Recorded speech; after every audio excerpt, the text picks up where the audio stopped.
వైఎస్ఆర్ జిల్లా ఎర్రగుంట్ల మండలంలోని సిమెంట్ ఫ్యాక్టరీకి అక్రమంగా కార్బన్ పౌడర్ డంప్ చేస్తున్నారని, దీనివల్ల ప్రజలు ప్రాణాలు గాల్లో కలిసిపోతున్నాయన్న ఆరోపణలు వెలువెత్తుతున్నాయి. గత కొన్ని నెలలుగా ఈ తతంగం జరుగుతున్నా అధికారులు పట్టించుకోవడం లేదని అంటున్నారు. ఇక మామూలు మత్తులో అధికారులు దీనిపై చర్యలు తీసుకోవడం లేదని మండిపడుతున్నారు. ఇక ఈ అంశాన్ని కలెక్టర్ దృష్టికి తీసుకెళ్తున్నట్టు తెలిపారు. ఇక కార్బన్ పౌడర్ అక్రమ తరలింపును వెంటనే నిలిపివేయాలని స్థానికులు డిమాండ్ చేస్తున్నారు.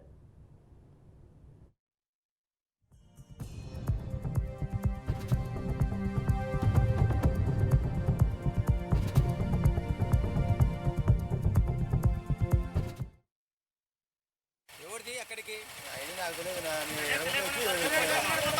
ఎవరిది ఇంత లోడ్ ఎత్తుకొని పోతున్నావు? పోలేనా బండి డ్రైవర్ని కాదు, క్లీనర్ని కాదు. వీడు ఎరుగుంట్లో వచ్చి ఓనర్ పోయినాడు, ఆమె లోడ్ ఎత్తుకొచ్చినాడు. అయ్యి నాకు తెలియదు, యాడికి ఏం కదా నాకు తెలియదు. బండి ఆడ పెట్టుకోపోయినాడు, వీడు పెట్టుకునే మళ్ళీ ఆడికి పోతానవా? ఆడికి పోతానవా? మళ్ళీ తీసుకొని అన్నాడు. యాడికి? ఐసల్ కాడికి పోతాను. ఐసల్ సిమెంట్ ఫ్యాక్టరీకి అది యాడికని నాకు తెలియదునా. ఏం పేరు నీ పేరు? నా పేరు శివశంకర్. మీ ఓనరు? నాకు ఓనర్ అంటే ఎవరు లేరు. బండి పోతాడా? ఇప్పుడు ఎవరు తీసుకొని రమ్మన్నారు? మా బావ సుబ్రహ్మణ్యం. ఎవరిది అక్కడికి? అయ్యి నాకు తెలియదునా. ఎవరిది ఇంత లోడ్ ఎత్తుకొని పోతున్నావు? పోలేనా